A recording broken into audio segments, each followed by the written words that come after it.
Sigi recipe sidi Hawai Mosoori ga Lafu Tharo ga thongjabane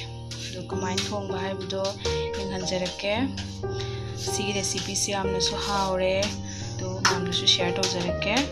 Makha na video se yengbiyo. Lafu Tharo se sida leijare to asise azana maku koni leisi ki recipe ucharu hayadi mayam ai ucharake. Sigi akan part si akan part loina khutoni maku khutoe aduga asigi angobo part se khaktane soiraga haptoise fazana kupna soirani soira kan deng halake. Lafu Tharo leire Lafu Tharo se khara kupna soire hauzik Lafu Tharo se cooker da hapjare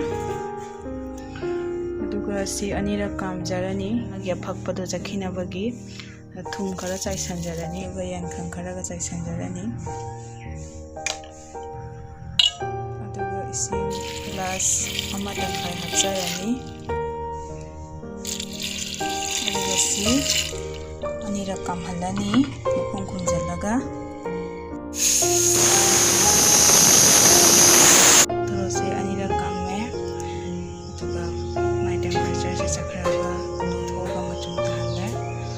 Hawai si Mosoori Hawai ne sise pung muk tingye ai kapani muk lojare musok tona ba masala telho yenam sing ji dikhare amna lojare to sigi recipe da sing ji khare am hape khamen sembi dei morok tikpa tejpat sina haina manane aduga sina ngasi ai hawai thongma che thongjaraktoine adu yenghanjarage mathangi process se khang sare thau haijarani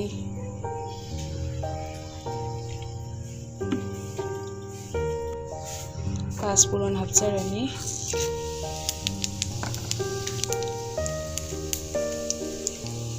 tejpat hapjarani paspuron se haptasu yai optional ni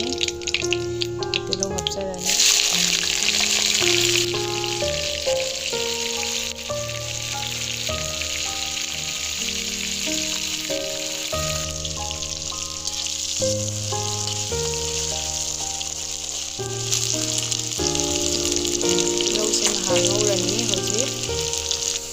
Hause minidani mungore hause yenam hapjarani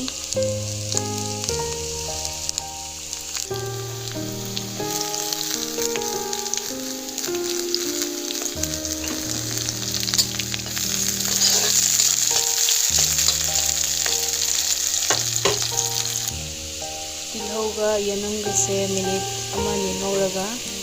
aduga sisi hapjarani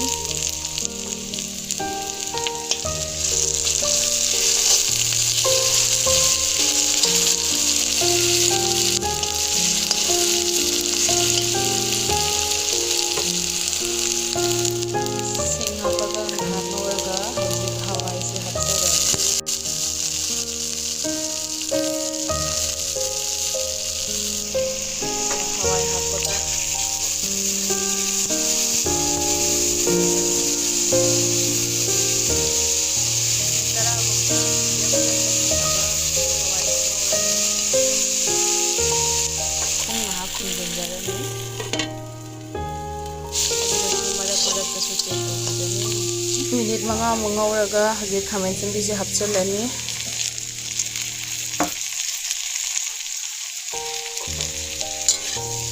hawai se minute tara mungaure hauji Lafu Tharo se hapjarani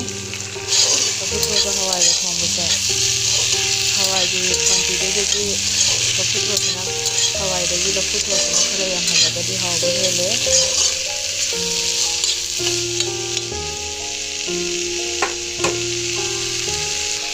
si hojik mai kalhalani aduga ngaurani ngahak si hojik ngahak ngaura hojik yankhang half spoon hapani jeera half spoon hapani kokpa half spoon hapani aduga thumjina namgadabagi mongda hapani aduga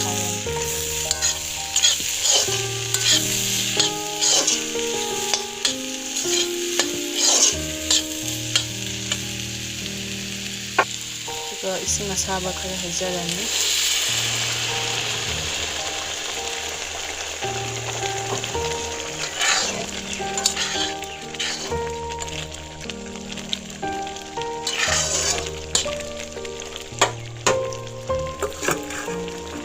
मोरोग अटेकसे हापनी हुजिक मोरोग अटेकपा मरी नाखकअगा हप्सरे मसी मखुम हुंजलगा नाहक सौहलनी minute 9 सौरे दो हवाई almost लोई मुल्ले सुमाइना खाइबेनी हवाई फजन तोयरबने minute 3 सौरदी मुल्लनी लोरे हैना मनासे चाइसनजरनी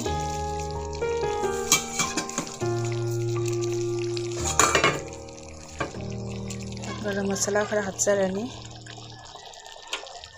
नसीगी recipe से थोंबा लोइजरे अदो मैमसु सुमाइना चाबियो यम हाउबने अदो हाउरी हाउते हाइदो कमेंट हाइबिरमो अनो अनोबा रेसिपी तौजरके लाइक तौबिरमो शेयर तौबिरमो सब्सक्राइब तौबिरमो बेल आइकन सुखिनबिरमो नसीगिदी बाय बाय।